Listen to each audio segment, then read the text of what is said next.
قل يا عبادي الذين أسرفوا على أنفسهم لا تقنطوا من رحمة الله إن الله يغفر الذنوب جميعا إنه هو الغفور الرحيم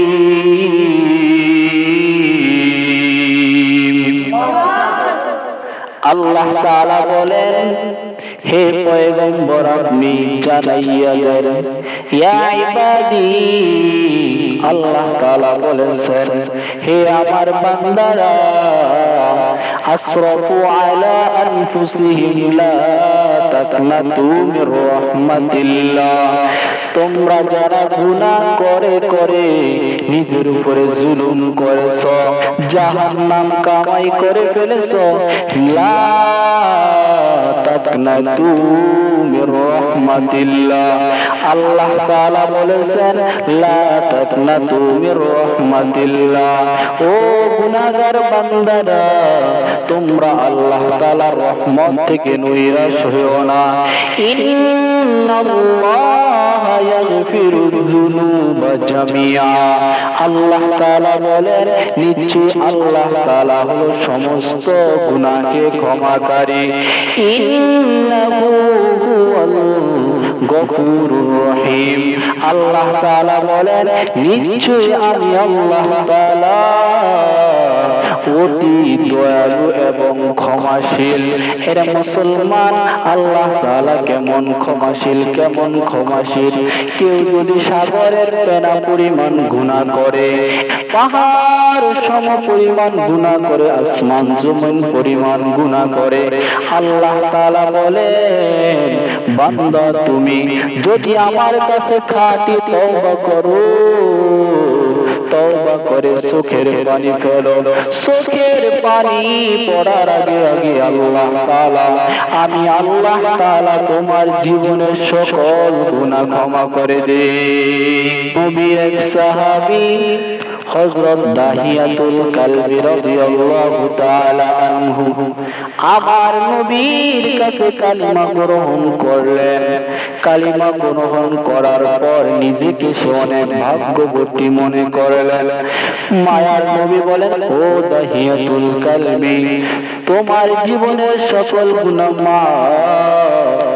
দাহিয়াতুল কালবি চোখের পানি ছেড়ে দিয়ে বলেন, ও পয়গম্বর, কালিমা পড়ার পর সকল গুনাহ আল্লাহ মাফ করেছে, তবে পয়গম্বর,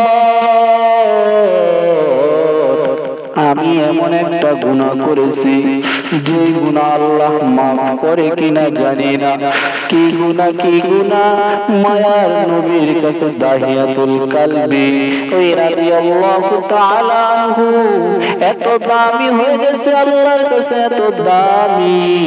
হযরত দাহিয়াতুল কালবি রাদিয়াল্লাহু তাআলা আনহু কেমন দামি সাহাবী, জিবরাইল আমিন আমার নবীর সামনে মাঝে মাঝে মাঝে মাঝে এই দাহিয়াতুল কালবির আকৃতি নিয়া নিয়া আমার নবীর সামনে এসে ওহী পৌঁছাইতেন।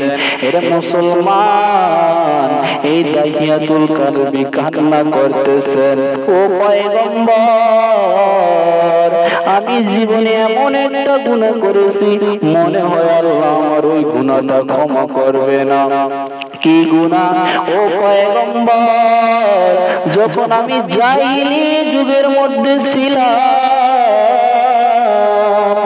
তখন মেয়েদেরকে জীবন্ত কবর দেওয়া হইত।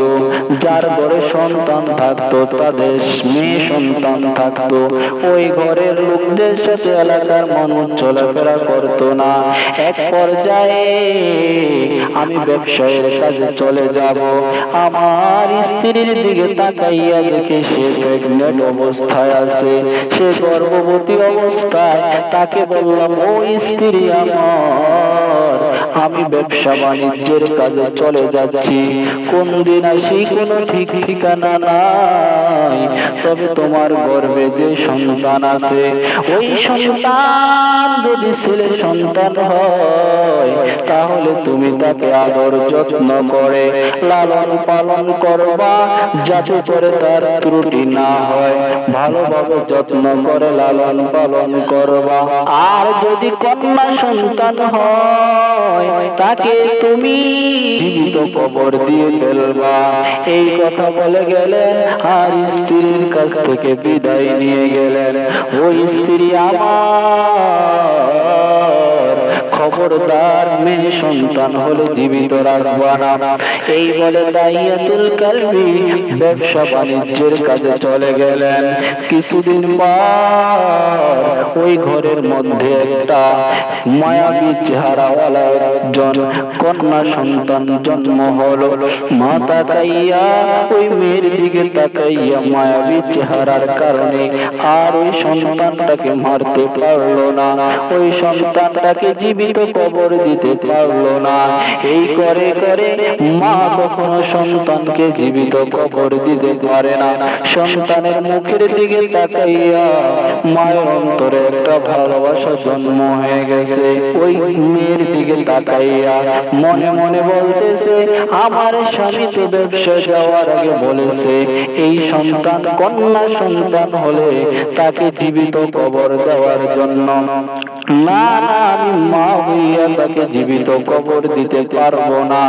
আমি একে আদর যত্ন করে বড় করব, বড় করে এক জায়গায় পাঠিয়ে দিব। এই বলে মা সন্তানকে আর জীবিত কবর দিল না।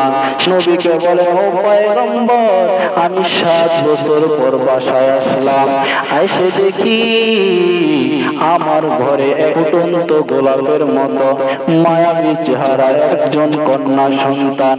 ওই কন্যা সন্তানটা আমাকে দেখা মাত্র আমাকে ডাক দিয়ে বলেন, আপনি কি আমার আব্বা যান?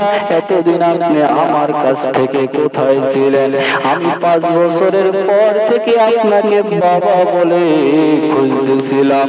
ও বাবা বলিয়া সন্তানটা গলায় জড়িয়ে ধরলেন। বাবা বলতেছে, আমার স্ত্রী কাজটা কি করবো?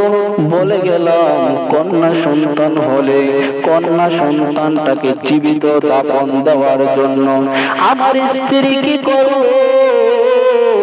স্ত্রীকে ডাক দিয়ে বলেন, ওই স্ত্রী আমার, তুমি কি কাজ করলা?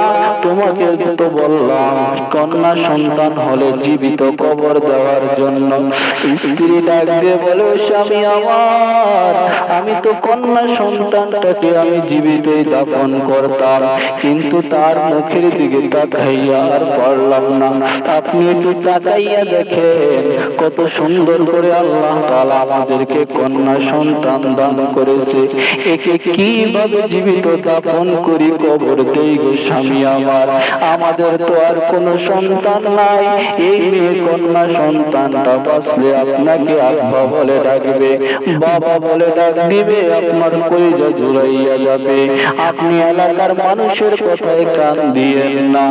এই দাহিয়াতুল কালবি বলে, ও পয়গম্বর, আমিও চিন্তা করলাম, হ্যাঁ ঠিকই তো, আমার একটা সন্তান থাকলে আমাকে বাবা বলিয়া ডাক দিবে।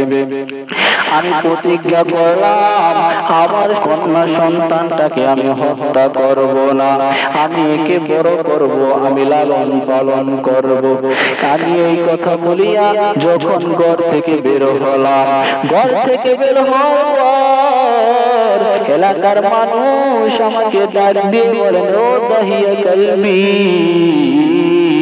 তোর ঘরে নাকি একটা কন্যা সন্তান আছে, তোর সাথে চলাফেরা করব না, তুই তো অশুভ মানুষ, তোমাকে মানুষ আমাকে তুচ্ছ তাচ্ছিল্য করতেছে। ও পয়গম্বর, 1 দিন 2 দিন 3 দিন আর সহ্য করা যায় না।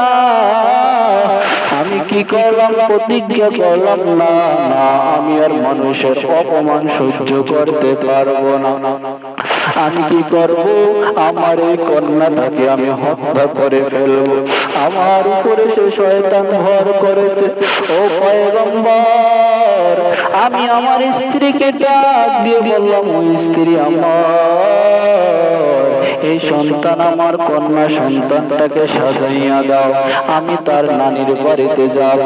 এই কথা বলার পর মা অনেক খুশি, বাবার সাথে মেয়ে নানির বাড়ি বেড়াতে যাবে। এই বলিয়া বলিয়া যখন দাহিয়াতুল কালবি তাকে নিয়ে নানির বাড়ির কথা বলে নিয়ে গেলে, নানির বাড়ির কথা বলে অন্য রাস্তা দিয়ে নিয়ে যাইতেছেন।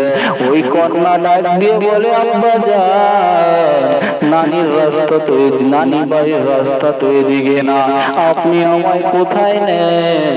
বলে, আসো আমি অন্য জায়গা দিয়ে নিতেছি। নিতে নিতে এমন এক জায়গা যেখানে শুধু মরুভূমি, মানুষ নাই, মানুষ নাই, এমন এক জায়গায় নিয়ে গেলেন।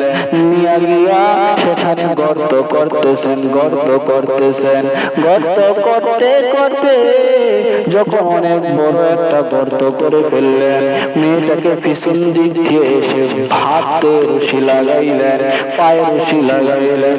মায়ার মেয়েটা ডাক দিয়ে বলেন, আব্বা যান, আমাকে আপনি রশি লাগাইতেছেন কেন?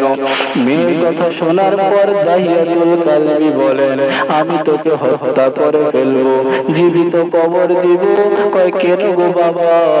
কয়, কারণ হলো তোর কারণে আমি এলাকার মধ্যে মুখ দেখাইতে পারি না, মানুষ আমাকে অপমান করে, না না, তোকে বাঁচিয়ে রাখা যাবে না।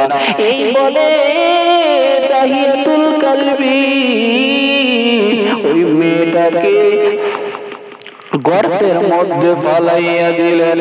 ফালাইয়া দেওয়ার পর মেয়েটা ডাক দিয়ে বলেন, ও বাবা, আমাকে আপনি ক্ষমা করে দেন, আমি আপনাকে আর বাবা বলে ডাকবো না, আমাকে আপনি মারবেন না, আমি অনেক দূরে চলে যাব, আপনাকে পরিচয় দিব না বাবা বলে।